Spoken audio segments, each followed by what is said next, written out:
Hello, everybody. Welcome back to CCA. I'm Sig Dakari. Joining me is Tenor, and we've got your Div 5 Grand Finals here for you tonight. Tenor, how are you doing today? I'm doing really well. I'm glad it's Friday. This week's been a long one, but I'm Mhm. really glad that I get to be here. I'm really glad that I get to watch this grand final set.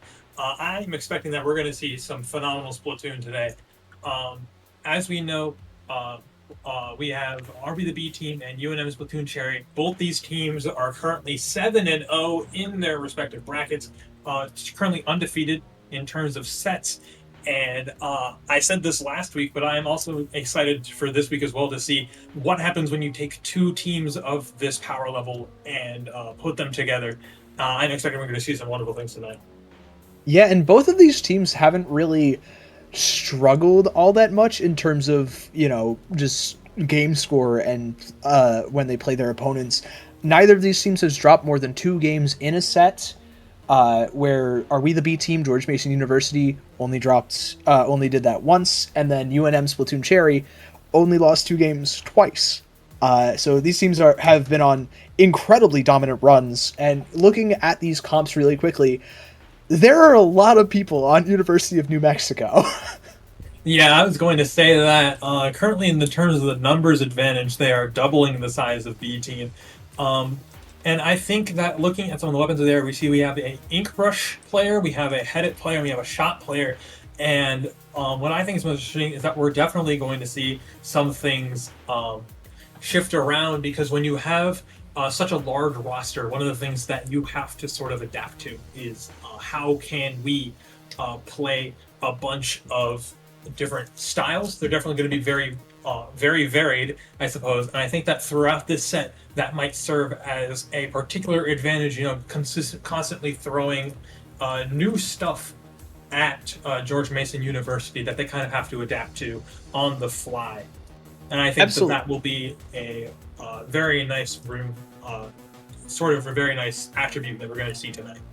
Exactly. But you want to talk about flexibility, and you look at George Mason University's team, I see two shooters, I see a bow. There's a lot of paint output, especially with the Flinger Roller as their fourth. And that gives them just a lot of room to work with, no matter what UNM decides to bring to the table. And I want to highlight the foil Flings Roller from Mario Thon there, just while we're waiting for the game to start. That is something that we really don't see often, but honestly has quite the underrated kit with the splatter color screen. I know full flings are definitely one of those weapons that, but we're gonna see them actually decide to play the Dynamo roller here. Two Dynamos actually. Now that I mention it, Oh, as we start this game, Mahi Mahi Resort. Um, I think that though what you were talking about earlier is that we're going to see a very paint heavy comp, especially from George Mason University. We're going to have Cooler, we're going to have Dynamo, and as someone that really likes to frequent that combo, Bow and Dynamo can just output a ton of paint, a ton of pressure that can even hit you when you think you're still behind a wall. And there we go, Meat 2 hitting a amazing one shot on the opponent Dynamo, slowing their main counter down, seeing that we can get a quick cleanup here in the early game. We pop Cooler of our own. We still have that cooler advantage because we got the Dynamo, and we can see Showdown and Burabo looking to play off of that momentum very quickly at the start of this game. absolutely. I mean, GMU have kind of just come out the gate swinging. Absolutely. Pardon the pun for the Dynamo Roller and the decap, but Showdown already gets picked off. The Hammer and the Booyah Bomb are all having to be popped just to try and get to the zone as the water drops. Yellow is trying to look for that fight. Other File's able to help clean that up, and now they're able to contest. But with the Dynamo Roller and with three players up, it's going to be quite the tall task, but Other File is still just walking forwards, trying to push this advantage for UNM, able to find another pick with that Dynamo Roller of Zemo. And now UNM, they're already pretty close to the lead, already halfway through there, have the tactical ready to try and maybe force a fight, but their forwards just ended up going down, and with the big bubbler and strikes on the zone, it's looking to be a little bit difficult to do so. There's the flip for GMU. Yeah, that's something I was going to point out. Is I feel like that just by looking at the comp here, GMU is going to be very dangerous when they're able to sort of get everyone into one side and push through all at once. But I do think that UNM definitely has the ability between the overall mobility of their comp, especially that ink brush that really likes to play on those sides, sort of forcing GMU to look in multiple directions at the same time. We're going to see able to play that up here. But as we can see, the strikes here and the chumps just proving so strong to be able to cap that zone. We've seen that happen a few times already where we just throw the strikes in really quickly just to get all this momentum quick. And we see the Showdown wasting absolutely no time with the burst movement of that mid-decapitator, just cleaning house here, maybe forcing the brush to run around. We get a trade on them eventually. But here we have P-Joke sitting in the corner, sort of serving as a defensive anchor, able to clean up 2 with that strong Dynamo Roller, and now it's kind of just up to the remaining members of UNM to make this hold count. Hammer coming in and Booyah coming in to sustain off of that, but I think the issue is that we still have people in mid. Sort of around using those resources a little too early. GMU were able to kind of circumvent all of that pressure from the Ultra Stamp and the Booyah Bomb and just get onto the zone with the Decapitator popping the big bubbler. GMU, they're still in the lead, and they're very close to being through with that penalty. There it is right there. With the Tri-Strikes pop, that gives them a little bit more of a buffer zone as well in between. And they're 3 players down to 1 bomb, I think. On the side of UNM, this is GMU's best opportunity to get a KO here, probably for the entire game so far. And I mean, they're just letting it happen. The Dynamo Mariothon's able to find yellow as well. And this is just such a difficult position to come back from for UNM. They're able to get 1 pick, make it a second at the cost of 2 of their players. Can they get back onto the zone? Showdown's not letting it happen, but P-Joke is able to get it just in time. Showdown finds that trade, but GMU, they've put themselves in a fantastic position going into the end of the game here. Absolutely. That triple, instrumental to generating so much more momentum than I think. But luckily, UNM is able to squeeze in just a bit of time. The recent paint buff of that Dynamo Roller coming in absolutely clutch to just take massive swaths out of the zone here. And now we see that UNM has sort of flipped the script, going for trades overall, still the player up, but this ink brush under the ledge. But as we can see again, the strikes just slapping the penalty right back onto UNM, stalling out this game, giving their team a bit more time to recuperate. P-Joke here dominating this left side of the map. I think that we've seen this from both teams, but between the brush and the Dynamo, how are you really supposed to contest them under a ledge like that? You kind of just have to go the other way, but if there's 2 of them, sort of difficult to do that. But Showdown here, trying to get a bubble onto zone. I like the momentum we generate there, and they were able to get a little bit of damage of going out of the broth of the Dynamo Rollers that didn't clean up nicely. As you see, the brush getting stopped by the super chumps there a little bit, forcing to bob around, and just with a sliver of health left, trying to make this trade happen, but it's just too little too late. Brubbo able to clean up that ink brush as they try to hold down this side of the map, despite UNM's aggressive onslaught onto the zone, being able to take most of mid and sort of that left side of the map. But it seems like that GMU using those strikes once more to get a wipeout and reset the situation to their advantage with only a little bit of penalty to go. And Brubbo, throughout this game, has been really good on that 10 attack splatter shot or the octo shot replica with those tri-strikes. Just as we wind down, UNM, they're struggling to get back on the zone, trying to get something there from the right-hand side, but are funneled all the way into that tri-stringer, which is able to outpaint everything. But I want to highlight Brubbo on that 10 attack splatter shot, is able to just constantly pop the triple ink strikes and cap the zone instantaneously for GMU. That really gives them the advantage on a retake. It forces UNM to also divert attention while the rest of GMU wants to drop, gives the Decapitator especially a window to kind of drop down, maybe get a one shot and pop that big bubbler. Very very well done from all of GMU, but especially Brubbo on that shot. Absolutely. I think that there's definitely a difference between a good set of strikes and a great set of strikes. And while sometimes you can strike the zone just to flip it, I think the main thing there was that their team was ready to capitalize on that play as you expected. But another thing that I think the strikes here that we definitely saw there between the strikes and the jumps, that's just so much paint. It kind of forces UNM to look 2 different ways. Brush wants to stay on sort of that side angle. Dynamo wants to continue to flick forward. And of course we have Penn, if I remember correctly, trying to just find what picks they can. But when you put on the added pressure of you need to hunt down the T-Tech and stop them from getting their special before they retake the zone with it, definitely adding another layer, forcing them to sort of be aggressive on a comp that I would imagine wants to sort of just chill out, and hold their space, sort of forcing them to make a play like that. We'll see how UNM Splatoon Cherry adapts to this in the next game, because I think that it was overall a very close game, and I think that other than that triple bomb kill that we saw, that sort of maybe disrupted their retake plans a little bit. I definitely think that they definitely have the capability to flip the score and make it go back to 1-1, maybe go even. Absolutely, and that's kind of interesting. Just the development of the comps as well. Just having both dynamos there, very strong weapon, especially when you have some of those shorter range options like the ink brush, which really realistically can't get in on a dynamo roller unless like it finds a really good window. Maybe the dynamos run out of ink and you're able to kind of chase down and punish. It is a very difficult game for Zemo on that brush specifically. Very curious to see how they navigate through that. Going into map 2 though, it is tower control on Mako Mart. Definitely going to be leading. I'm definitely going to be looking at again Brubbo with those triple ink strikes. We've known for years that that's one of the best specials in this game, especially for ending in overtime really quickly, and will be probably instrumental in the defense for our We the B team here.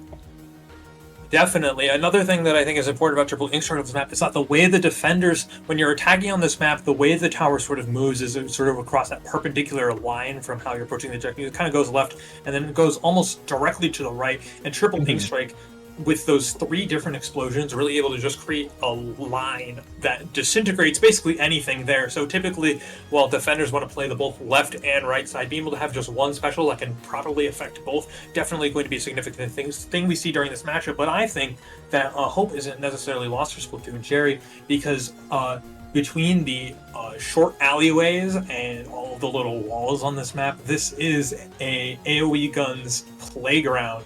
Oh yeah. Between the dynamo roller and the ink brush. I'm especially going to be looking at this ink brush here, being able to sort of weasel their way in through all the little cracks that the alleyways provide, being able to climb up the walls while also just being super nimble, because trying to dislodge a brush directly beneath you while you're standing on the stack is incredibly dangerous and also extremely difficult. But as we see here, we're going to forego the dynamo roller to go for a V roller and the regular bow for the mist and whale. Okay, pretty big switch up for UNM here as well. You know, the Dapple Doolies Nouveau, you have the 10x splatter shot, now running the double shooter on the side of UNM. Already off to a pretty solid start, 2 picks in their favor, looking for that third, already riding the tower and scoring these early points. Bean Senpai and Yellow are just holding down the fort on the left-hand side, while Other File is trying to just give another obstacle before they can contest the Booyah Bomb, though, is going to get shredded by 3 players on the side of GMU. The strikes and the slider are in. There's one pick looking for that second. Showdown is able to pop the Tacticooler, give themselves a quick respawn, but Yellow is able to punish accordingly. And there's a wipeout for UNM. They are back with a roar, and they really want to even it up here, Tenor. Absolutely. I mean, we saw with such ferocity there, sort of flipping the script, taking so much early advantage early on, maybe overheating a little bit as they get wiped out in return, and GMU takes a lot of mid. But I think that just the overall mobility between the Dapple and the 2 shooters definitely just sort of making it very difficult to really pin them down in one spot. As we see Showdown having the Tacticooler for even more speed, Booyah Bomb and Bubble coming out sort of solidify this. So they got the slider, shred the bubble a bit early, and we try to go on stack, and that's absolutely love that. 2 people going down. Yellow managing to get a assist on this player as well, and it seems like the score has been flipped, sort of going back in UNM's favor. And I think that one thing we're seeing there is that UNM is just sort of has a lot of the momentum right now. Shooters, very well known for not only being nimble themselves, but also getting a lot of special. Bean Senpai, really close to the triple ink strike to sort of define the last game. Maybe they're going to learn a thing or two as we see them coming out right now, sort of delaying this left side of the map in a little bit of mid. See if they learn a thing or two from the expert use we saw Brobo use them with last time, and it seems to be working out very well. The Booyah Bomb and the Reef Slider coming out to clear out this right side, but unfortunately Other File does get traded out by Showdown, who's popping another cooler and is still managing to hold this mid. Yeah, they did a really good job on the side of UNM of isolating Marioth on that roller with all of those specials, just making sure the roller didn't really have any support or paint on the ground to work with, and then eventually finding those picks. There's a pretty solid trade for P-Joke onto Showdown as well. Now it's Brubbo left to pick up the pieces, but with 2 players down on the side of UNM and everybody back relatively quickly for GMU. The Booyah Bomb is going to be popped, and there's that first checkpoint that they need to get.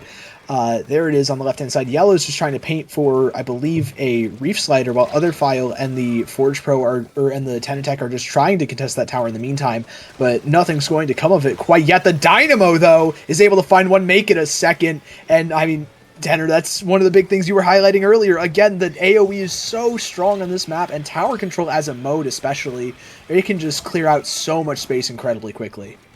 Now, if my eyes don't deceive me, I believe that the Dynamo there just got 5 people in a row. Just by walking forward, flicking, sort of using the explosion left by dead players as a way to paint themselves forward. And that's sort of what I was talking about before. Dynamo just being able to hold down these sort of angles so powerfully. You can't really contest them, but as we can see, Mariothon getting a phenomenal shark, sort of denying UNM from having that left stack. As you see the whales come out, Showdown dying, I believe, to the outside of Torpedo, but Mariothon bubbling the tower, make sure they can just get past this part of the map, because in my opinion, this part of the map is super difficult to get through. Mariothon cleaning up a second and only getting a third, be able to get down under this ledge.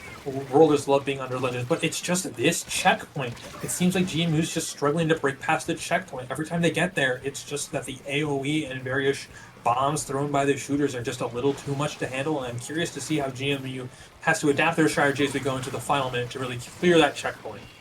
And that checkpoint is just so difficult to clear because of where it is. You're kind of at this lower ground in the middle of everything that wants to be, like, that you want to fight over for the to just get scoring again. And that can be very difficult for teams to juggle. We've seen both teams struggle with it so far. Showdown trying to ride that tower to the second checkpoint, but with the Booyah Bomb and the Dynamo Roller right there, as well as a third player for the side of UNM. GMU is struggling. Meat2 is able to find a consolation pick onto Other File, but has to eventually retreat for the final push that GMU need to make here. Already an early pick in neutral. P-Joke is also pretty low HP, is able to pop the tactical lure, not able to pick it up with 3 players down. It's only the Dapple Doolies left, who is sharking its yellow again on that bottom left-hand side, waiting for them to get past that second checkpoint, maybe forget to clear, but is eventually cleared by the rest of GMU. They are pretty darn close to getting this one. Other File makes a mad dash for the tower, finds the last player, and is able to get on and find that pick just in time to contest. And UNM, just as quickly as that, they even up the score.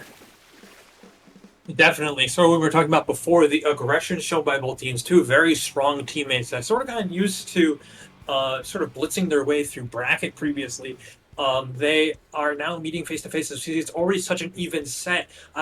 Just so momentum-focused, I've noticed. One team will have so much momentum, and it's up to them to really use that momentum to push forward. And I think that it's really up to sort of having that beginning confidence to make those early plays, because it seems like whichever team, early bird really gets the worm, as they say, whichever team sort of wins that mid-fight tends to have a really strong push out the gate until both teams sort of adjust their footing to the circumstances of the match. But one thing I sort of want to ask you, Sig, was we saw there that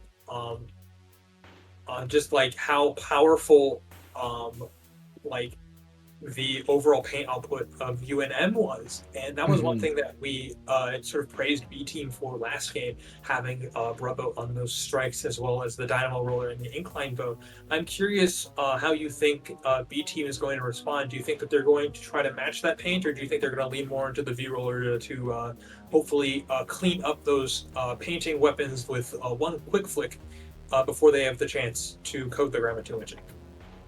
It's definitely going to be a little bit more map dependent than just a blanket answer, especially going into, I believe, Rainmaker for our third game. Yep, Rainmaker on Museum d'Alfonsino with a much larger map like Museum d'Alfonsino. It is very difficult for a roller to kind of get in a lot of the time. Just because there's not a lot of cover to work around. You can always just end up dropping to the right-hand side and playing around the ledges and everything, but that's a very limited game plan. It can be kind of difficult to work with that. Dynamo Roller, on the other hand, is really able to stall out a defense as well. You have the bow and the Dynamo Roller. It is just so incredibly strong, oppressive, a lot of chip damage for your 2 other players to work with, who are generally front lines, and we've seen that from the side of B Team. I think they'll probably lean towards that higher paint and object damage focus here, Tenor. Uh, yeah. As someone that plays with a bow, quite frequently myself, I can give a little insight on how the weapon works, and Hmm. I think that Rainmaker is a very strong mode for it. Having a lot of object damage, hopefully Meat 2 is going to be able to show that off, and also having just a phenomenal kit between the Mist to slow down the Rainmaker, especially when there's only one path, such as that ramp, while also having Whale to sort of get the Rainmaker, force them to move, because a lot of the time the Rainmaker wants to just chill on one part of the map and then not really move. But I think that our answer, Sig, to our question has been a little strange. It seems like Bean Uh-oh. Senpai switching onto the V roller. It seems we have two rollers on the side of UNM now. Oh, UNM Sort of is taking the able best to of find both a couple worlds. of early picks. Okay.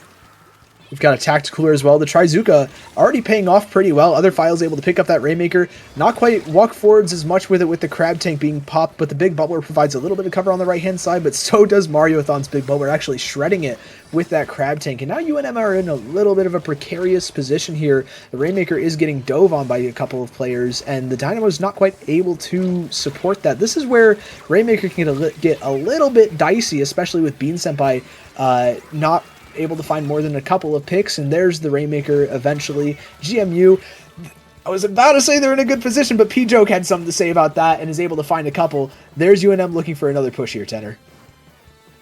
Absolutely, I think things were looking a little suspicious there for a moment. One of the pitfalls I feel like a lot of teams fall into on this map is that in order to be a little safer when they're trying to go for this push, they take the Rainmaker to that left side. Initially, it's looking a little scary, but through some work, they were able to get it out, breaking that first checkpoint, having Cooler ready to go. We're already halfway to a bubble and a Zuka, but the rain shield getting other file maybe wasn't paying, maybe assuming that their team had a little bit more blue ink on that Rainmaker. It seems the Dynamo's going to back up, but Bean Senpai showing no fear going in, dropping Meat 2, and then just being behind them, but does eventually get called out by Showdown, who's just coming back to mid, but approaching this Dynamo is very scary, getting walled out by it. P-Joke just serving as this anchor force for the team. That's so hard to break through, getting Cooler so that their own team can push in, and at Yellow here just trying to get the Zuka so that their team can go in as well. Cooler out on the side of UNM, but overall the mid fight is looking very even. So far, so good for GMU. They're still looking for that first push of theirs, but with a couple of picks going their way, they're looking for it. But so is other file with the Rainmaker just trying to delay, get the rest of UNM back up, and that's going to do just that. But Brubboat does have the Crab Tank up. Mariothon is getting picked off, but the Crab Tank is able to find Bean Senpai looking for a little bit more, combining that Killer Whale for another pick onto other file. And there's the third player's very low HP. Yellow's able to recover, and there's the Rainmaker eventually getting dunked in the checkpoint, or actually, yeah, it was dunked in the checkpoint. But it's just Mariothon left standing, and this roller is not, in for a good time if they fight the rest of the team head on. Maybe looking for a shark, maybe trying to sneak the Rainmaker, but that's not going to work out quite. Able to find a pick onto the retreating P-Joke. There we go. And, that gives GMU a good bit of mid-control, but they have to find another pick onto the Rainmaker for UNM. Showdown's looking for it, forces the rain to drop, but now you're just in such a difficult spot because P-Joke can sit up on that top left side. Absolutely. Sort of what we were talking about before, the Rainmaker just is one of those weapons that is very, very strong when both teams are kind of in a stalemate. Unlimited ink and such large blast radii. Definitely making really easy to break through, but it seems like GMU having no problem here. Meat 2 grabbing the Rainmaker, moving forward. Meanwhile, Showdown's at this angle, cleaning up Bean Senpai immediately, knowing that they were there almost through psychic methods. But I think Meat 2 died to a curling bomb, unfortunately, forcing a little bit of a reset on the roller. P-Joke trying to get a pick onto the rain, but go down a little early, and I think that Showdown's trying to go in here, but Bean Senpai, people trading left and right, and unfortunately, the Rainmaker drops into the pit, but not before they get to 44. A decent enough lead, but with that checkpoint out of the way for UNM, this could be over in just an instant. That is only a little bit past the bumper over there. That is the lead, so being able to get there with proper special usage and a little bit of team coordination could be very possible. But as we see, P-Joke wasting no time to push up, flicking the crab until they run out of ink, trying to go again, jumping into the water even, trying to get a kill on this crab, but unfortunately just barely not enough. Brobo able to survive, getting one and cleaning up the Rainmaker, swinging the momentum so heavily in favor of GMU. Excellent play from Brub out there, just staying patient, making sure to recover some HP and time the ball form in the crab with the Dynamo Flicks. Very well played and able to just toss a couple of burst bombs, get a few picks there. With 10 seconds left, UNM need to make this push count, but they're not even able to pop the Rainmaker quite. It's just constant damage from GMU. That's something that Tristringer is excellent at, but now it's just Mariothon left standing, is able to find one, but the big bubbler isn't going to keep them safe as the wipeout comes through for UNM. The big bubbler on their own is able to give them that lead, and just barely by the skin of their teeth, they skate by for their second win of the series. That was such a close set, and I didn't mean to inspire commentators first, but like I said, Museum, one of those maps where the checkpoint is extremely important, because as we saw there, on the second time through, UNM didn't have to slow down at all. They didn't have to waste time breaking the check and then popping the Rainmaker shield again. Just able to have Bean Senpai go up there and say, hey, I'm going to pop bubble. If you just run through it, you win the game. And I don't think that George Mason University was really prepared for that. No, not at all. I mean, they were trying to get super aggressive on that Rainmaker shield, just kind of their win condition that they identified was going for the Rainmaker pop. And unfortunately, as soon as they lost that, just, by nature of losing the fight because the roller got in, they were kind of scrambling. And while Mariothon was doing a pretty good job at stalling, finding 2 picks to go along with it, it just wasn't enough for the rest of the team to get back up and contest that big bubbler on the side of University of New Mexico. And I mean, that's, that unfortunately that kind of just happens if you lose your win condition just a little bit there, things can get dicey pretty quickly. Yeah, absolutely. Sort of playing to that thing about momentum that we have earlier, and just how important consistently winning these fights are, especially against so many rollers in this match. Roller is definitely one of those weapons that really likes momentum, because typically the better your team is doing, the more of the map is painted, and the more the map that's painted, the more the roller can sort of shark around. And having to walk into a roller, having to take part of that map is incredibly scary.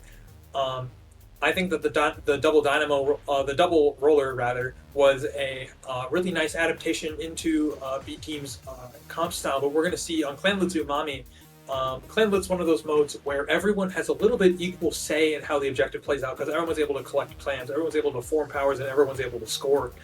So we're going to see how we're going to see a little bit of the test of coordination, because I think that Clan Blitz will really open itself up to opportunities where we'll see some individual plays happen, and those individual plays will be rewarded much more than in other modes. Absolutely. I mean, especially with the way Clan Blitz on Umami Ruins works, or just Umami Ruins as a map in general, if you send one player to take top mid, let's just say one of the rollers, for example, I'll use Mariothon as the example roller here, and they're able to find like 2 or 3 picks, that completely changes how the rest of Splatoon Cherry is able to kind of use the map. Suddenly the sides are just not safe at all, and GMU immediately have a ton of advantage. They're able to kind of see all of these clam pods as well, take control of those fairly easily. And we're going back to what GMU was running a little bit earlier. Just instead of the Forge Splattershot Pro, we're running the Frozen Pro with the 10 missiles, trying to kind of break those tighter checkpoints or choke points right before the clam baskets. A little bit easier with that one. P-Joke already, though, able to take top mid. Showdown's looking for that fight and is able to get it just barely. Other files able to support. Meat 2 actually got that pick and is looking for a little bit more with the chip damage from this Tri-Stringer. It's just Yellow left on the bottom right-hand side, is able to find one, looking for the second. Is able to avoid the bomb, has the Reef Slider as an option, is able to chip out Boat, and gives a good amount of space back to UNM. Pretty solid job at stalling, all things considered, and now Splatoon Cherry, they're able to kind of get back in the mid, prevent that early score. Absolutely, but looking at what we said earlier, it seems that GMU went back to their traditional, more paint-heavy version of the comp, and I think that an important thing to point about the missiles, as we see happen to P-Joke there, as they get chipped out by missiles. Dynamo's so slow when it starts swinging. If missiles are falling at the same time, you're not going to have a good day.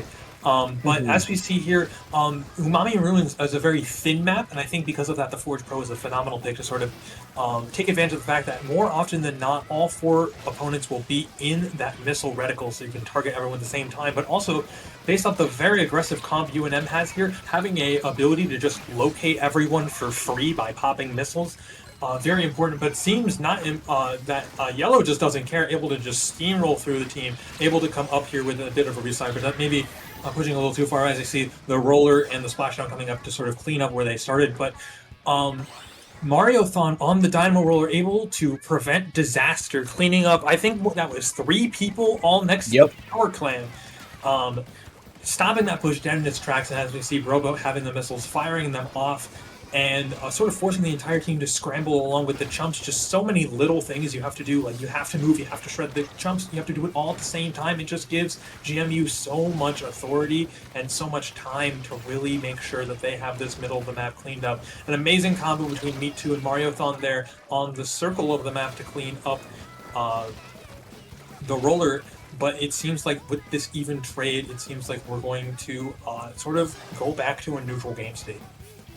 Yeah, but I mean, P-Joke is able to take control of top mid immediately, though. Showdown's there for the trade. Bean Senpai is able to find 3 picks on the Splat Roller. That gives UNM another opportunity to maybe get scoring here. Yellow already has 5 clams and is looking for 3 more just to try and make that power clam. There they are on the bottom right. Not opting for it, though, as that is pretty dangerous territory to be walking into. You can kind of get caught there pretty easily. But Yellow's still able to brave the treacherous waters here, finding a pick with the torpedo, has the reef slider at the ready again, looks to just kind of wait for another pick. From the looks of it, there's other file with a splashdown is able to find 1 and stay alive for quite a while. We can make that a second. There's the 3rd for UNM to finally start that scoring. Yellow also pops the sliders, able to find 1, and Showdown is 1 HP there, just not able to stall things out. We're already down to almost 50 points left here, Tenor, and UNM is not done scoring.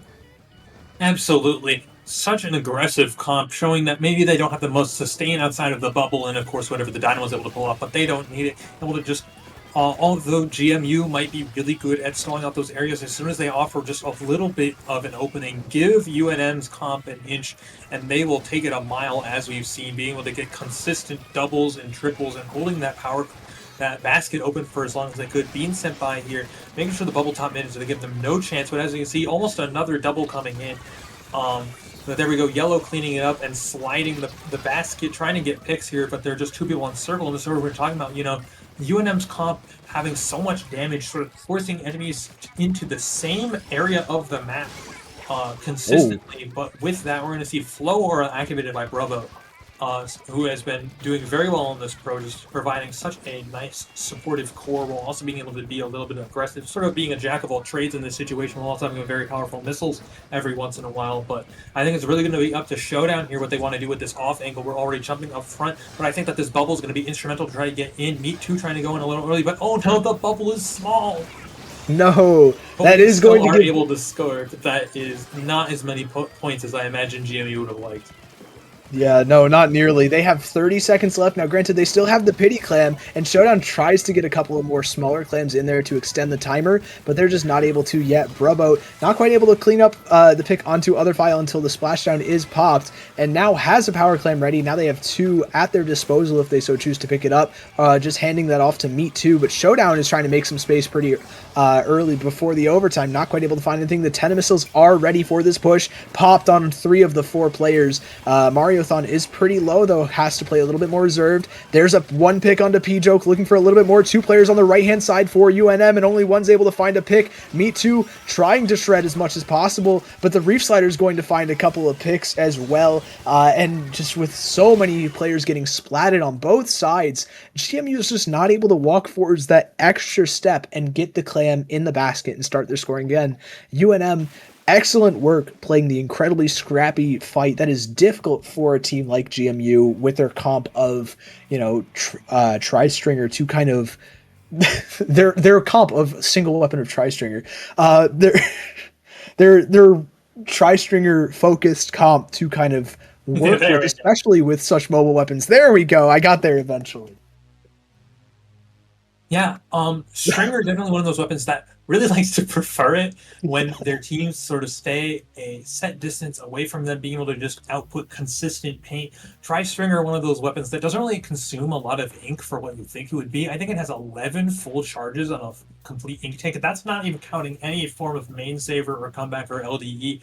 And so it's one of those weapons that really likes to exert pressure by just forcing the game into a stalemate as much as they can. But it seems UNM Splatoon Cherry running that a very aggressive comp that just wants to run at you and put damage into your face as often as possible, sort of finding a way to circumvent that strength of the tri-stringer, forcing it to be pinpoint accurate or not really play to its win condition. I'm curious to see how George Mason University is going to play around that, sort of what adaptations they will make to sort of allow Meat 2 on that tri-stringer to have a little bit of an easier time against the ferocious force of University of New Mexico's comp.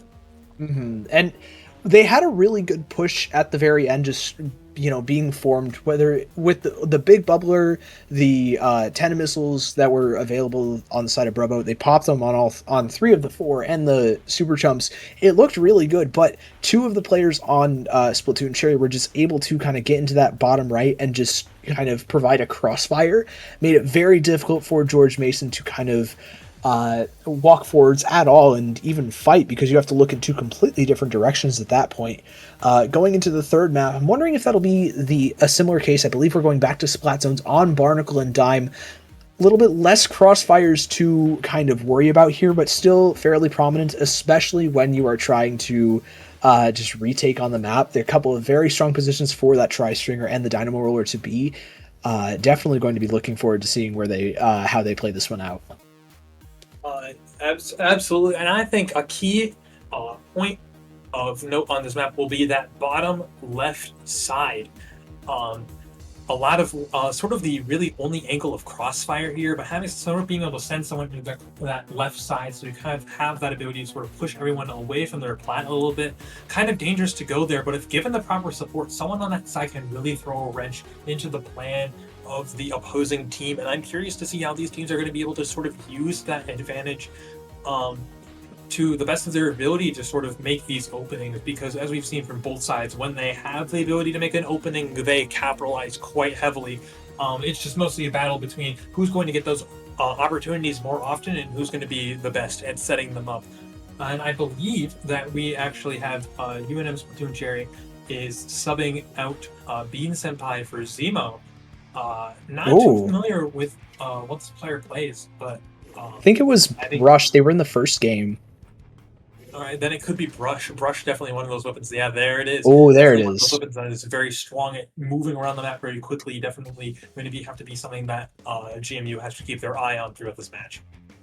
Yeah, it's going to be pretty imperative for the side of GMU that they watch the side of the map like Zemo's on right now, but they immediately give control over to Splatoon Cherry. Peachoke is eventually splatted by Showdown, I believe, who looks for a little bit more space but ends up backing off for that Tacticooler. The Dynamos do get traded out as Mariothon goes down, but with the big bubbler, GMU are able to try and hold just a little bit more. The Tri-Strikes coming through as well, forces Zemo pretty far back, actually picked off while the Killer Whale and the Booyah Bomb are being popped, and that's going to stall out a lot of aggression from both sides as 2 players end up going down on either side. P-Joke and other File are just trying to stay alive. They have the Tacticooler up as a little bit of cover, and they force Showdown out to get that eventual zone cap. And this is an early lead for GMU, but it's flipped immediately by UNM. And with Showdown kind of isolated on this left-hand side, UNM have a very solid hold set up here, especially with the Trizuka. Absolutely. That Trizuka sort of identifying Showdown as an issue, popping it just to secure that 1 kill, which seems instrumental here sort of to continue the momentum, because Mint to Commentator is sort of like a roller if it could teleport at you in a way. Being able to just move forward like that, being able to just clean up house here, getting 2. And I think another thing we saw here is that we have Brobo back on those strikes here, giving so much praise in game 1, recognizing that they were very useful for their retakes in the first game, and sort of being able to clean up here. We saw that they already popped strikes, they already have another one. They're getting some really nice fall-off shots on another file. That was very impressive. And they're about to have another set of strikes here This defense is looking very strong between all the specials that we have ready to go. But the Zuka able to clean up Robo before able to get those strikes going. It seems like UNM has a little bit of momentum that they're able to get here. It's a 3v2 in favor of UNM. The Dynamos trading each other. As we see, we have the split here. Ultrafile able to clean up expertly. But Brubbo is able to kind of stay alive. Showdown does get picked off by a jumping into a bomb, but Brubbo still able to hold the plat for quite a while. Mariothon is back up, able to trade out onto yellow as Brubbo goes down, and that gives GMU an opportunity to kind of walk forward here. They are able to get the recap on the zone, but not quite for very long, as Showdown is the last one kind of standing, who is pretty far forwards here, able to find one, and with another pick onto, I believe, the just about everybody, as it's a delayed wipeout for GMU. They're able to get a couple of picks, get that zone back, and the big bubbler from Showdown is popped on the very end of the plat. Very aggressive position, not really a lot of weapons that can deal with that outside the Dynamo, and that's fairly easy to pressure because of how slow it is. Very solid hold so far for GMU. The tri-strikes are coming out like clockwork, and that gives them all the way through their penalty. The Booyah Bomb's not really able to contest the zone either, just thrown on there as sort of a last ditch. And GMU are looking to win this fight and possibly KO Tenor. Yeah, absolutely. Showdown just being able to create those openings sort of expertly. With the Mint Decapitators, we have just 10 ticks left to go, but the Incline Tri-Stringer just being able to hold down this paint with the chumps, but it's not enough. UNM with so much burst paint on the map, but being cleaned up a little bit after that pick.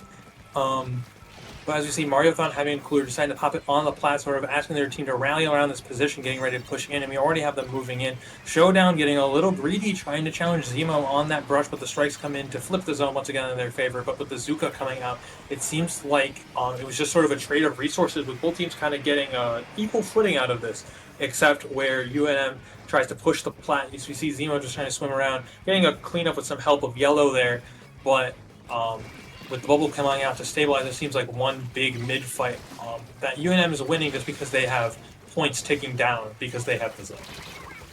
Yep, and Showdown ends up dropping there fairly early in the retake. GMU are able to get the zone recapped. With the Trizuka coming through, that's going to put a lot of pressure on the situation. Splatoon Cherry are not quite able to fully recap, but the Booyah Bomb, with other file painting the rest of the map, is able to do it for them.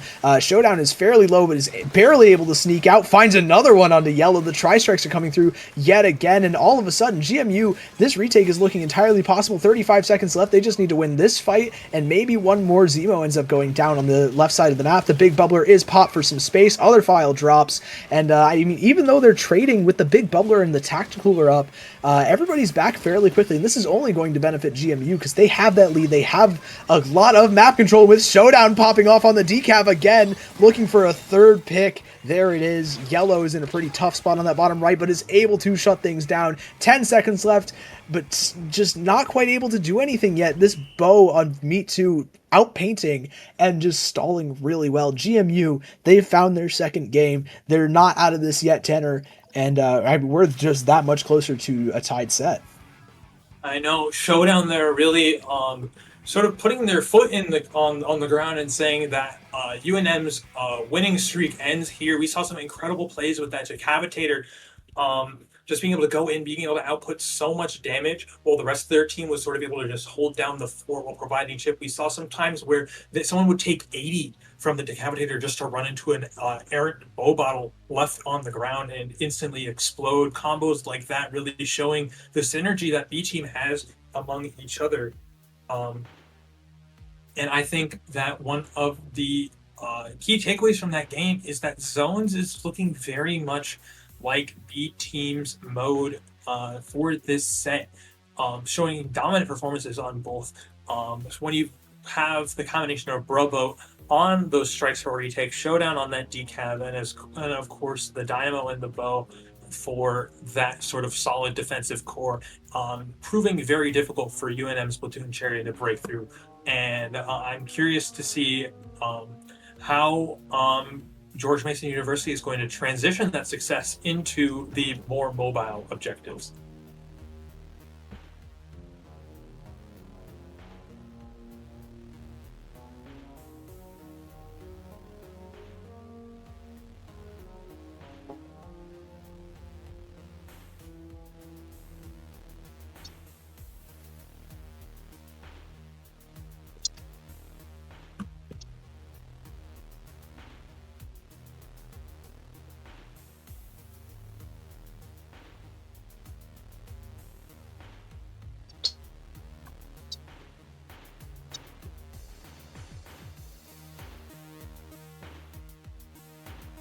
That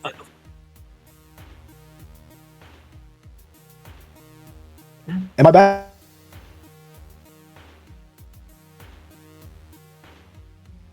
I don't know what happened, but my mic broke.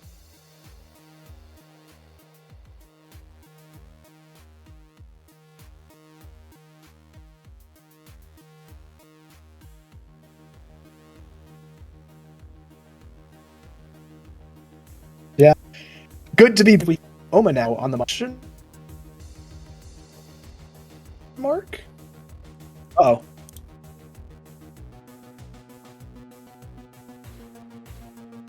Oh no. Yeah, I might be trapped here on the title card with you, Tenor. uh-oh.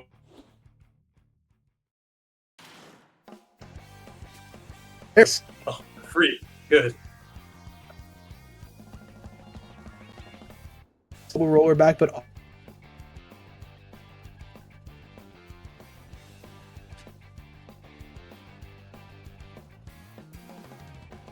other file is on the Yeah. Absolutely. Battling sort of becoming having the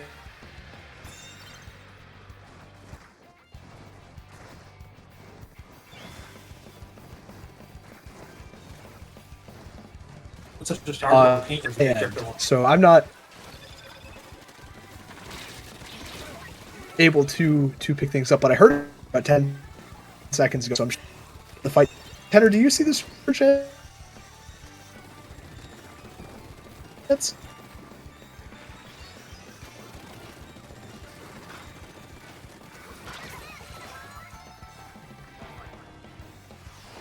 Currently going on.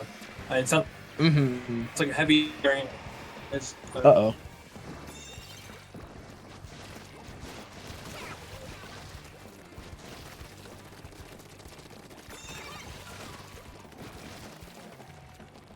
We're back. You figure out how to take the.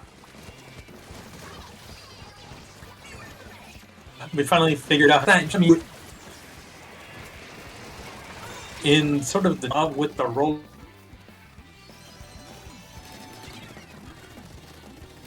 We're getting two and popping a bubble, trying to get a third, but only being stopped out by other files. Able to just take this aggressive angle.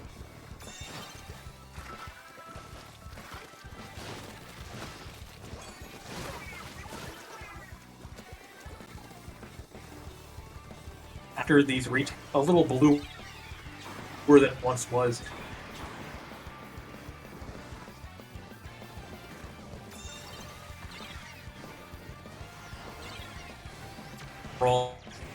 I think the tower, but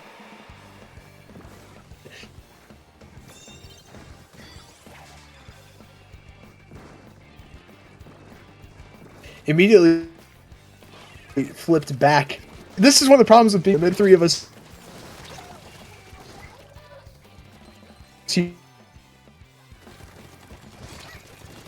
Tornado warning error.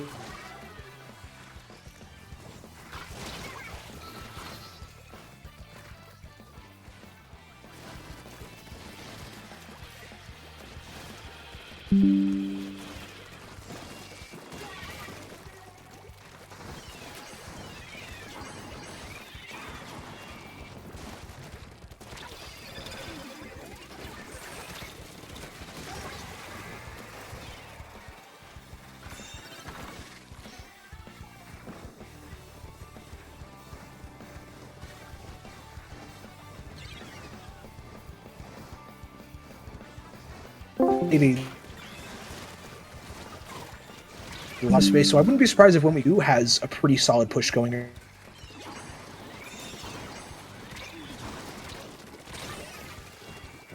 think maybe that'll be very interesting to see.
Game 6, I believe.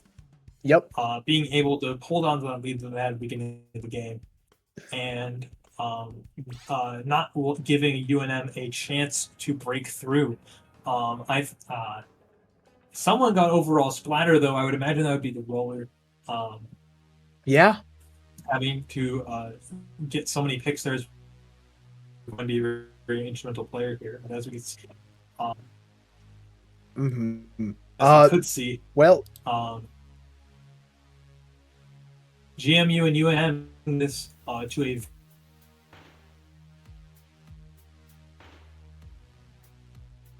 a very close game.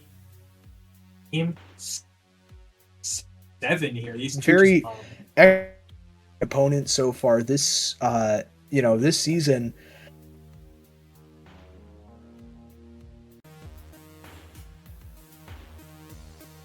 We're back. Welcome back, everybody, to CCA Div 5 Finals. We have a lot of inclement weather happening, and but we're back. We're still persevering through it. It's still me, Sig and Tenor. Joining me on the mic is Tenor, and our We the B team was able to clean up that third game, even up the set count, and going into Clamblitz now for Game 8. We are Game 7. I can count. We are wondering what Game 7. I think you're right.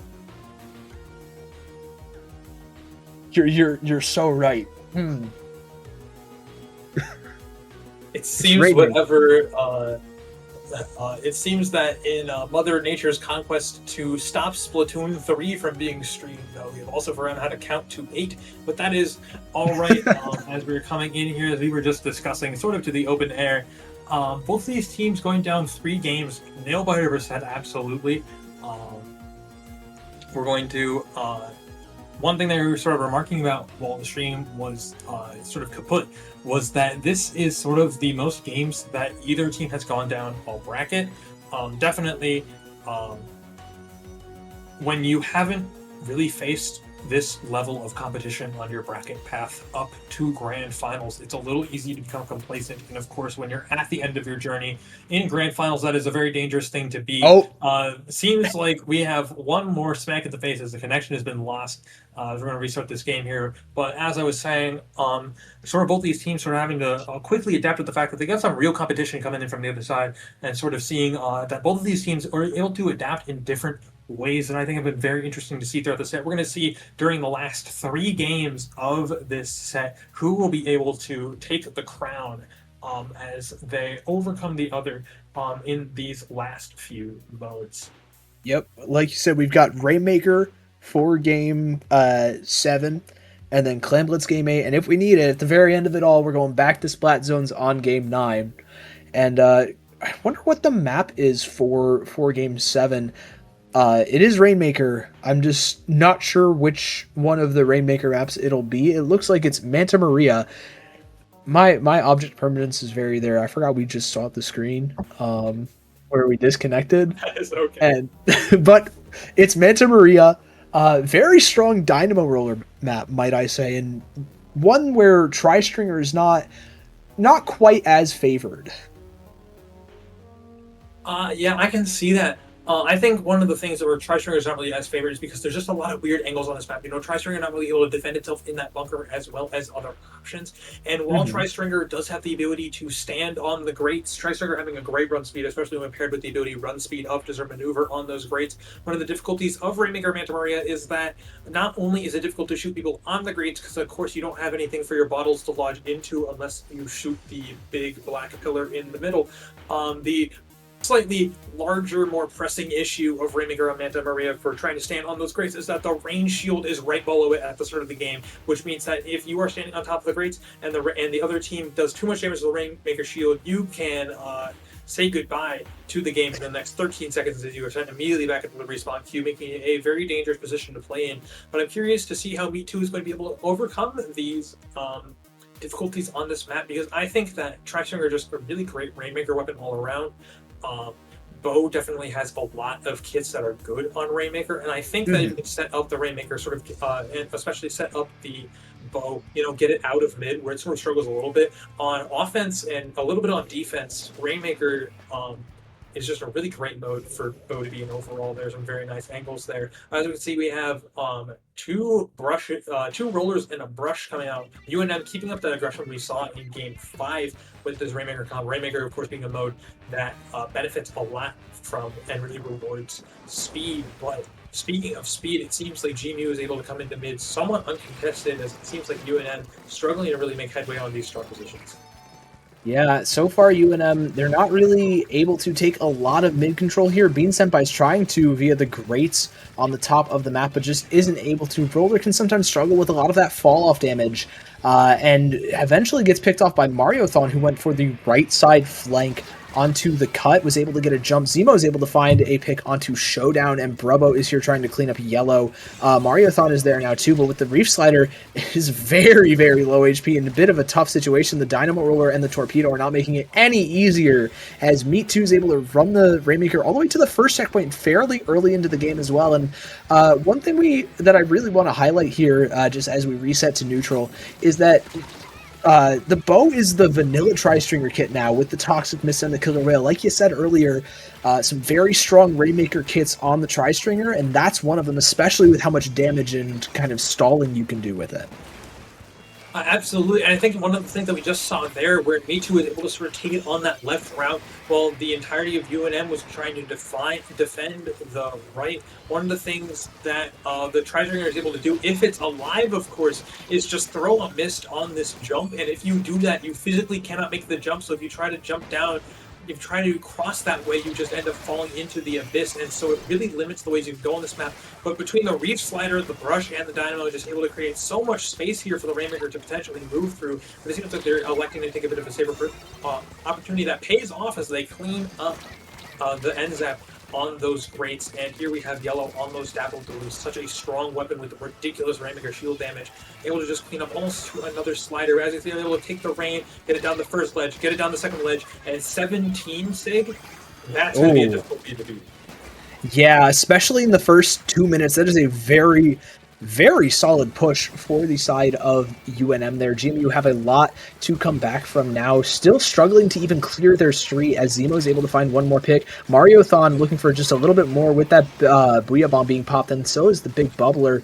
But now the rest of their bunker is cleared. The wall isn't quite, but with Pijo getting chipped out, they're forced to back off, and GMU have a little bit of a foothold in mid. The Reef Slider is going to come through, find a lot of damage and a pick, but Yellow's eventually going to go down. P-Joke, though, is still on that wall, being found out by Brubbo, who gets picked off by the double rollers. So much damage, and P-Joke's looking for a little bit more. There's 2 more picks, and it's just Me Too, who is stuck on the very top of the wall against a roller who is really happy with taking those vertical fights, is able to find that pick, and UNM are looking to score that Rainmaker even more here. Yeah, absolutely.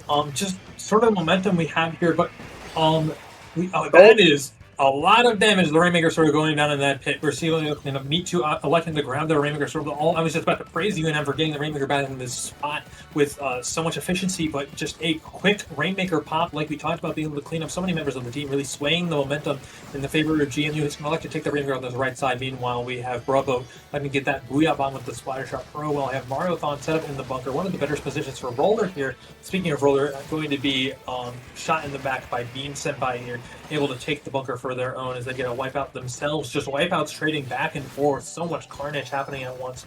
The Coolers coming out, looking for a quick retake here. P-Joke looking to take this left side, but getting caught out by Bean Senpai again. But here we have two Rollers in bunker. Sort of trading with each other, but the Rainmaker's back in mid, resetting for this neutral position. But the problem is that the onus is still on GMU to both get this pick and get the Rainmaker back onto the other side of the map. Because the Rainmaker sitting on this left side is just going to make it even more difficult to try to get back onto the main push routes that GMU have been looking to take the entire game. Yep, and Yellow's able to find a triple for UNM. That's going to give them another opportunity to kind of score this Rainmaker. Already down to 2 points, but not able to clear the pedestal. So GMU, they barely stay alive, but with 30 seconds left, it is a steep uphill battle. Showdown's trying to just pop that Rainmaker, and then immediately turn for the fight onto P-Joke, able to find one, looking for that second, clears out Zemo, but Zemo's able to get behind, looking for a little bit more, but it's chipped out, and Showdown again with another pick. I think they're letting the Rainmaker reset, just in order to kind of get that early pop, maybe get a little bit of easy map control. There are the bombs on it. Somebody's got to pick up. There's Meat 2 with it. But P-Joke is already on the side of the map, very just really constricting GMU's options here, having to retreat to the big bubbler, but it's just Meat 2 left, and against a Dynamo and a Brush who's just sitting there waiting. UNM put themselves on match point first. It's definitely a dominant display from UNM during that game, as we saw, getting that lead to 17 and then eventually to 2, pretty much solidified their lead there, because having to push all that distance on Manta Maria with just so many ways for defenders to quickly come in, take out the Rainmaker and leave like nothing happened, definitely a challenge that George Mason University was definitely not looking to play into, but now the pressure is kind of on. You know, it seems that Splatoon Cherry sort of figured out their strategy, and George Mason coming down to the wire here at game point. One more loss, and Splatoon Cherry will be our champions, but not to speak too soon on that, of course, as we come down to Clam Blitz, I believe on a Crab Leg Capital. Yep. Yes, there we go. Clam Blitz, Crab Leg Capital. Sort of that rank, those roller comps that Splatoon Cherry has been sort of succeeding with, both a blessing and a curse here, because of course being able to swim under the grates and flick up with the roller and being able to one-shot people up there is very helpful. But if you're on the grates yourself and you're a roller, well, walking around with a roller is essentially just asking to be walled out for all eternity. So I'm very curious to see if they're going to be adding any adaptations here. Maybe have to rely a little bit more on Zemo with that roll speed, Brush having the ability to just roll across grates at the same speed they would across inkable terrain, sort of being able to create those opportunities moving around on these grates. And I'm curious to see how both of these teams will adapt to a much more vertical map than I believe most people are typically accustomed to.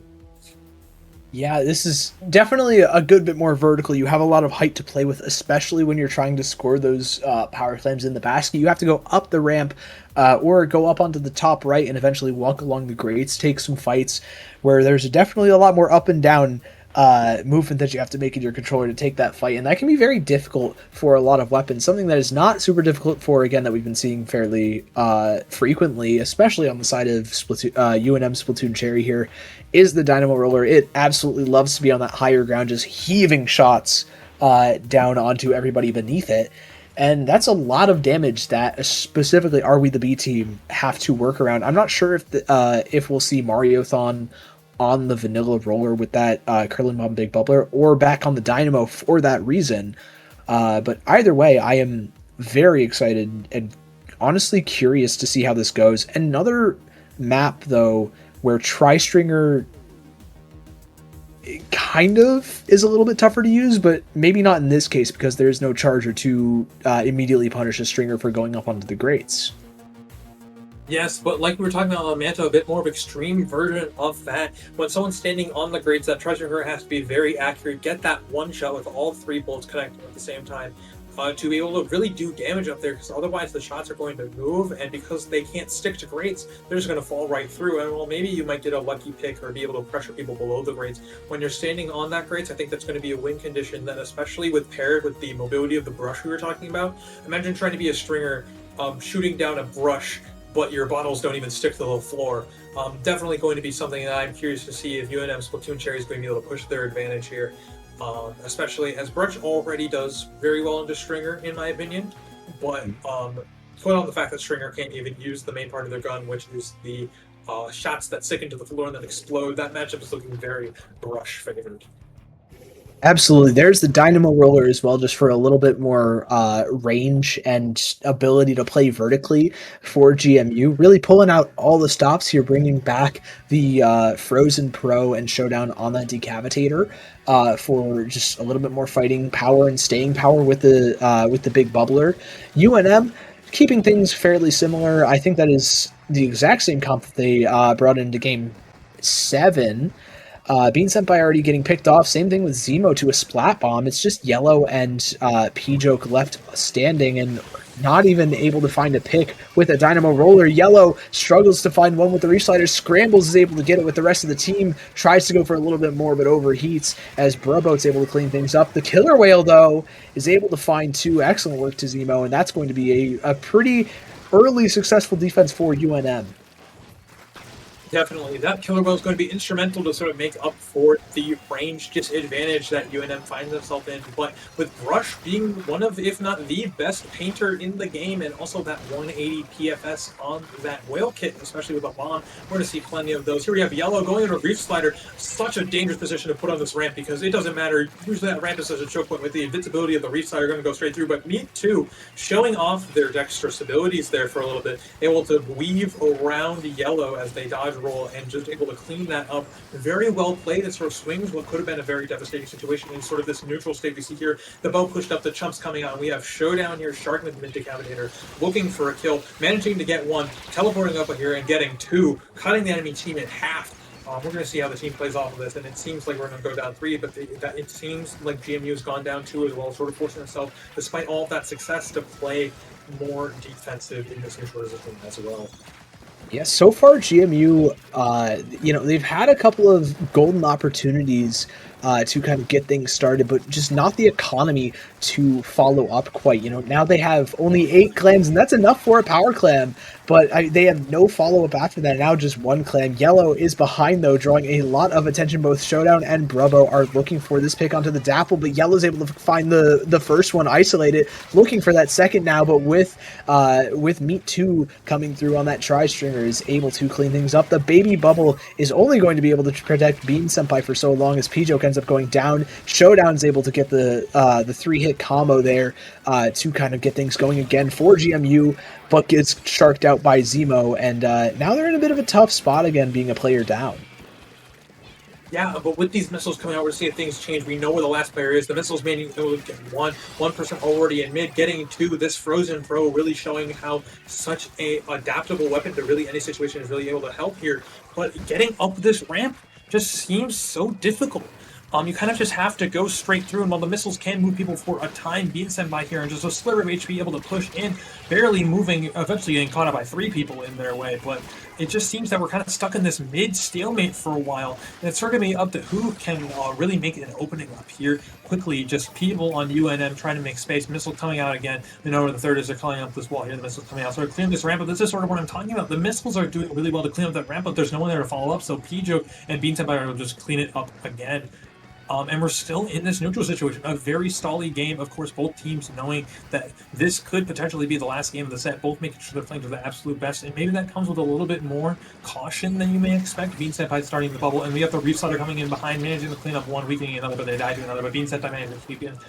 Sort of trading in once again, everyone there cooler, but again, Sig just still stuck in that mid. We have a third set of missiles popped in mid. And I'm not sure how either team is going to break through the other. They're both just playing so well around these stalling tactics. Yeah, they've been really good at just backing up, trying to give space when they need to, but not quite breaking to the other team's push, and it's been very difficult for anybody to get things going. Like you said earlier, the only way we've been seeing things happening is with specials, and so far that's been really favoring the side of GMU with their longer range, but Zemo trying to make things happen on this right-hand side on the top, is able to find one, stays alive for a little bit in the second, but with two players going down on either side and the eventual full wipeout on the side of GMU, UNM, they have a ton of space to work with. They've almost got a power clam, but they're trying to scramble to make one. Pijo gets it, and with 25 seconds left, that first score might be the only one, Tenor, and UNM, they have put themselves on a very solid spot before Showdown comes through with a melee. Maybe the third onto Zemo, there it is, and oh no, we could see the same thing happen again. I know. I was just going to say that Zemo being able to survive on that side gave them the opportunity to push in, but Showdown, I mean, absolutely none of that. Having the bubble to try to sustain, but all of their team ends up going down. Definitely a golden opportunity, but like we saw, they just didn't have the clams necessary to make a play happen there. They just didn't have the clams. They were so eager to push forward that they didn't have someone going to collect clams because of that. They weren't getting any scores, with scores coming in left and right. Showdown going down, Zemo going down, a bubble being popped, and that's a wipeout. UNM taking the set, the grands, and the tournament 5-3. Congratulations to them. That was a phenomenal set. Excellent work to UNM. Still able to continue that that momentum that they had earlier in the set. Not really shaken by the couple of games that GMU picked up in the middle there on on zones and tower control. But they were still able to come out on top. With a bunch of substitutions, a lot of adaptation, especially from Splatoon Cherry, and even especially with that lower range comp on Crab Leg Capital, that is a very difficult thing to kind of overcome because you don't have a ton of poke tools either outside of the Killer Whale, really. Definitely, but I think that one of the key moments during that was when we were looking at Zemo, sort of in the background while everyone was looking at Zemo. It really gave the rest of the team the opportunity to sort of just take all the map. And when we saw when the camera panned back over, even though Zemo went down, the entirety of UNM Splatoon Cherry was already on the enemy plat, already had amazing angles, and it's plays like that I think make Brush sort of a slept-on pick in the modern meta, being able to just pull so much attention for so long. And it was because of sort of that play that they were able to really get that one score. Very low scoring game as both teams were just very solid holding out the other, but it turns out, just through that, and of course just the insane damage output of Reach Slider, being able to clean up two people left over on the platform and was trying to chase Zemo, sort of giving that opportunity to just go past the ramp. Just so many things that we were discussing adding up at the end of the game, creating that one final push. Just one power clam thrown by P-Joke, and that was all that was needed to close out the set. Yeah, excellent work to Splatoon Cherry again. Very strong work. And before we go, we have one thing to shout out really quickly. If you haven't had the chance to grab some of the CCA's new merch that came out, now is the perfect time. All shirts and mugs are 10% off with the code FINALS through this Monday, April 20th, to celebrate CCA League's grand finals happening this weekend. Stick around for those. I believe that's all we got. I think so as well. Just again, code FINALS, FINALS, and you'll get 10% off your purchase on the store. I just think that was a very well set, definitely worthy of being a grand final set to remember. I think that both teams played incredibly well. I think that they both definitely have stuff to be proud of, especially getting to this point in the first place. Definitely not an easy feat by any means, and even just to reach the podium, just to be able to reach a podium position. Definitely something to be proud of. Congratulations to both George Mason University and the University of New Mexico. I think we're going to forego going the interview for tonight, but I would like to thank you all for tuning in to watch the Division 5 Grand Finals for the CCA League Season 7. I've been Tenor. I've been Sig Dakari, and make sure you stick around for the rest of the weekend as well, because we've got more CCA action coming your way after this. Shout out OmaZen as well for being on production through weather, trying to force us to end stream, but we're still sticking it through. Thanks so much for being on the mic, Tenor. It's been a great day. It's been absolutely great for you too. Just thank you all for watching, and I hope you guys have a hopefully not stormy rest of your weekend.